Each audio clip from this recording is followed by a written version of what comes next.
सभी शिव भक्तों को मेरा बार बार प्रणाम। सभी भाइयों को नमस्कार और सभी बहन बेटियों के चरण स्पर्श। आज आपको भोले बाबा की एकदम नई कहानी सुनाता हूँ। वैसे तो कहानियाँ सब चलते रहती है, सब जानते हैं। मैं भी कौन सा अलग से लेकर आता हूँ, जो पढ़ता हूँ वही सुना देता हूँ। एक बार की बात है, हमारे गायबाद से हरिद्वार तक बहुत मंदिर पड़ते हैं भोलेनाथ के, और कांवड़ यात्रा बहुत फेमस है। ऐसे ही एक मंदिर है बीच में पूरा महादेव, जो भगवान परशुराम द्वारा स्थापित है। कांवड़ यात्रा तो बहुत लोगों ने अलग अलग ढंग से शुरू की, मगर जो शास्त्रों में मैंने पढ़ा और देखा और सुना है, या तो पहले कांवड़ यात्रा की शुरुआत भगवान परशुराम ने की या भगवान शिव ने के ऊपर जब भगवान शिव ने हलाहल पिया तो भगवान शिव को भी पसीने की बूंदें चेहरे पे पर दिखाई देने लगी। थोड़ा सा उन्हें हलाहल की गर्मी महसूस हुई। ये देखकर सभी देवी देवता घबरा गए। सब जानते थे ये तो हलाहल है, इसे भगवान शिव के अलावा कोई ग्रहण ही नहीं कर सकता। और भगवान शिव ने उसे गले से नीचे नहीं उतरने दिया था, क्योंकि हृदय में, उनके मन में भगवान श्री विष्णु के रूप श्री राम का निवास था। कहीं उन्हें कष्ट ना हो इसलिए, नहीं तो आदिदेव महादेव हैं। ये भी उनकी एक लीला थी सही मायने में, संसार को दिखाने के लिए कि मैं भी तुमसे अलग नहीं हूं। भले ही मैंने संसार को जन्म दिया है, ब्रह्मांड को जन्म दिया है, मगर जो नियम तुम पर लागू होते हैं वो मुझ पे भी लागू होते हैं। कैसे? जैसे एक आदमी परिवार चलाता है, संतान उत्पन्न करता है, तो जो उस आदमी पे बीतती है वही उसके माँ बापों पे बीतती है। तो वो संसार के परम पिता है। अब कथा सुनाता हूँ। अचानक कोई साधु एक मंदिर में सोने की थाली ले गया। बोला यो भगवान का शिव भक्त होगा, अगर वो इस थाली को छुएगा तो इसके अंदर एक ऊर्जा, एक चमक पैदा होगी, और वो जो मांगेगा वो उसे मिलेगा। अब सारे शिव भक्त वहां उपस्थित थे भगवान शिव के मंदिर में, शिवलिंग के पास। वो साधु सोने की प्लेट देके, थाली देकर चला गया। होता क्या है कि एक एक करके मंदिर के सभी पुजारी, ट्रस्टी, जहाँ जो भंडारा करा रहे थे, वो सब धीरे धीरे वहां पे इकट्ठे हो जाते हैं। अब होता क्या है कि सबसे पहले पुजारी छू लेता है, भाई मैं तो रोज पूजा करता हूँ, भगवान की श्रृंगार करता हूँ, तैयार करता हूँ। तो देखता क्या है, सोने की थाली पीतल की बन जाती है। पुजारी को बड़ा आश्चर्य होता है और थोड़ी सी शर्मिंदगी भी होती है। ये तो, इसका मतलब मैं इतना बड़ा भक्त नहीं हूँ। अब क्या होता है कि ऐसे एक एक करके सभी पुजारी, सभी मंदिर के ट्रस्टी उस थाली को छूते हैं। उसमें कोई ऊर्जा नहीं उत्पन्न होती। अब जो भंडारा करा रहा होता है वो कहता है मैं तो निस्वार्थ भंडारा करा रहा हूँ, पूजा कर रहा हूँ, शायद असर हो जाए। कोई असर नहीं होता। इतने में बाहर से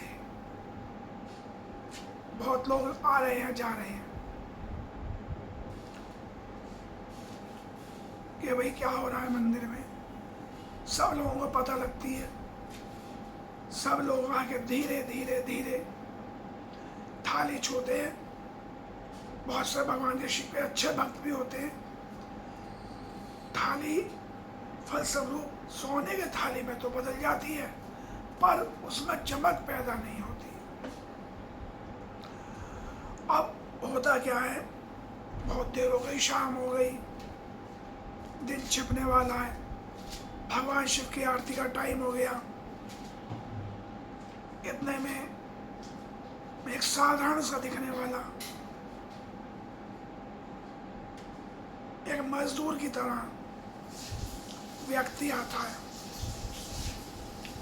वो भी कहता है यार इतनी भीड़ लग रही है मंदिर में, क्या हो रहा है मंदिर में। वो भी अंदर जाता है, वो भी देखता है। फिर उसने कहा यार सब बेकार की बातें हैं, फालतू में लोगों ने मजाक बना रखा है। जिस पे भगवान की पूर्ण आस्था होगी या भगवान की जिसमें श्रद्धा होगी, उसे कहने की जरूरत ही क्या है क्या मेरे में इतनी श्रद्धा है भगवान के प्रति। जिसमें है तो है, इतना सोच के वो आगे मंदिर में बढ़ गया। भगवान शिव पे जल चढ़ाता है, प्रार्थना करता है, बैठता है, शिवलिंग को छूकर कहता है प्रभु अपनी कृपा बरसाते रहना। आपकी कृपा बरसती रहनी चाहिए। संसार की मुझे चिंता नहीं है, ना घर परिवार की चिंता है, बस मेरे तो आप ही हैं, बाकी सब बेकार है। यह कह के वो मंदिर से बाहर आ रहा होता है। मंदिर से बाहर आ रहा होता, लोग कहते हैं अरे भैया तुम भी छू कर देख लो। कह रहे भैया इसमें छूना क्या है। जो भगवान के प्रति श्रद्धा रखता है, भक्ति रखता है, उसे कहने की क्या जरूरत है। बहुत लोग कहते हैं चलो भैया एक बार आप भी छू कर देख ही लो। सब लोग कह रहे हैं मान जाओ। वो कहता है ठीक है चलो मैं छूता हूं। वो उस थाली को अपने हाथ में उठा लेता है। अब उसके मन में तो भाव शिव के समर्पण के होते हैं, शिव के प्रति।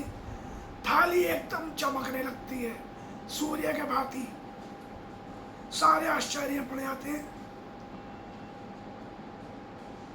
कहते हैं एकदम रोशनी थाली में निकलने लगी। सब कहते हैं भैया आप तो बहुत सच्चे भगवान के भक्त हो। कहता भैया टाइम ही नहीं मिलता भक्ति का, आप कैसी बातें कर रहे हो। सुबह से शाम तक मजदूरी करता हूँ, समय मिलता है मंदिर में आ जाता हूँ। यही कहता हूँ जैसी भगवान शिव की इच्छा। जीवन भी वही चला रहे हैं, मृत्यु भी वही देंगे, जिंदगी उनको ही समर्पित है। जब वो ये बोलता है जिंदगी उनको समर्पित है, सारे पुजारी, सारे ट्रस्टी और आधे से ज्यादा भक्त जो समझदार थे वो तुरंत समझ जाते हैं इसने अपने आप को भगवान को समर्पित कर दिया। इसे ना अपने परिवार की मोह माया है, ना समाज की चिंता है, कौन क्या कह रहा है, कौन क्या नहीं कह रहा। अब इस बात से कि कौन इसे गाली दे रहा है, कौन इसे गाली नहीं दे रहा, मजदूरी देते हुए सब भगवान को समर्पित कर दिया अपने आप को उसने। तब वो समझ जाते हैं कि रहस्य ये है, भगवान को जिसने व्यक्ति ने, इंसान ने, मानव ने अपने आप को समर्पित कर दिया, भगवान उसके प्रति अपनी प्यार श्रद्धा पूरी रखते हैं। इसलिए भगवान को ये बहुत प्यारा है। उन्हें इस बात से कोई मतलब नहीं है कौन उनकी पूजा ज़्यादा कर रहा है, कौन कम कर रहा है, कौन कैसी कर रहा है, कौन कैसी नहीं कर रहा, किसकी कितनी श्रद्धा है, किसकी कितनी भक्ति है। उन्हें तो ये मतलब है कि मेरे प्रति कौन समर्पित है, और उसका समर्पण देख के सब सर झुका लेते हैं। क्या भैया, पूजा पाठ तो हम भी करते हैं, नाम हम भी लेते हैं, मगर समर्पण नहीं है। हमारे घर परिवार की चिंता है, बच्चों की चिंता है, समाज की चिंता है, संसार की चिंता है। इस चिंता में भगवान के प्रति समर्पण नहीं है। उनसे इच्छाएं बहुत है, उनके लिए इच्छाओं का त्याग नहीं है। अब उसको लोग बहुत आदर सम्मान देते हैं, और वो सोने की थाली अपने आप अदृश्य हो जाती है। तो ये चीज ये बताती है कि आप विश्वास तो रखिए, श्रद्धा तो रखिए, ज्ञान तो रखिए, भक्ति में आइए, मगर भक्ति में भी समर्पण चाहिए, तभी भगवान मिलेंगे। इच्छाएं पूरी कर सकते हैं भगवान, मगर आपके पास नहीं आ सकते, आपकी सुनेंगे नहीं। कह रहे ये तो अपनी इच्छाएं लेके मेरे पास आया है, मेरे लिए थोड़ी आया है। भगवान के पास जाओ, उनसे बातें करो, उनके प्रति समर्पित हो जाओ। समर्पण ही सब कुछ है। जय भोलेनाथ, हर हर महादेव, बम बम भोले। कांवड़ियों के दिन है ये सब कथा, कांवड़ियों को समर्पित है। आप कांवड़ लेके जा रहे हो, भगवान को समर्पित हो गए आते हो, नंगे पैर जाते हो। आपके समर्पण की भावना तो बहुत उच्च कोटि की है। मेरे ऐसा नालायक आदमी आपकी भावना का सम्मान का गुणगान नहीं कर सकता। लोग कहते हैं कांवड़ में ये लोग करते हैं, वो करते हैं। अरे भैया, तुम कमियां ढूंढ रहे हो, अरे पहले अपने आप की कमियां तो देख, दूर कर लो, दूसरों को कहने से पहले। कांवड़ कौन लेके जा रहा, कौन लेके नहीं जा रहा, इस बात से कोई मतलब नहीं है। लेकर जा रहा है, ये भावना बहुत है। पहली बात तो ये भावना ही नहीं आती, अच्छे अच्छे के हौसले पस्त हो जाते हैं। 200 किलोमीटर कौन जाएगा, नंगे पैर कौन जाएगा, जल भरकर कौन लाएगा, कंधे पे लटका के कांवड़ लानी पड़ती है, कौन लाएगा। अच्छे अच्छे का दम निकल जाता है। अगर समर्पण की और श्रद्धा की भावना ना हो तो कांवड़ भी ऐसी लगती है जैसे पूरे संसार का बोझ लाद दिया हो, क्योंकि उस व्यक्ति में भगवान के प्रति समर्पण की भावना नहीं है। इसलिए कांवड़ियों का कभी मजाक मत बनाओ। कांवड़ियों की श्रद्धा देखो, वो कांवड़ लेने जा रहे हैं, उनके भाव देखो। आपको जब उन्हें कोई छेड़ता है तो वो तांडव करते हैं। भैया शिव भक्त है, तांडव तो करेगा ही करेगा जब बर्दाश्त से बाहर हो जाएगी। तुम उन्हें गाली वगैरह कुछ नहीं कहते वो, लेकिन जब तुम उनकी कांवड़ छेड़ देते हो, वो उनके आराध्य की है, भगवान शिव की है, तो फिर तो तांडव करेगा ही करेगा। इसलिए भक्त का, उसकी भक्ति का, उसके समर्पण का सम्मान करना सीखो। भगवान शिव के भक्तों किसी से कोई लालच नहीं होता, वो तुमसे या संसार से कुछ मांग नहीं रहा।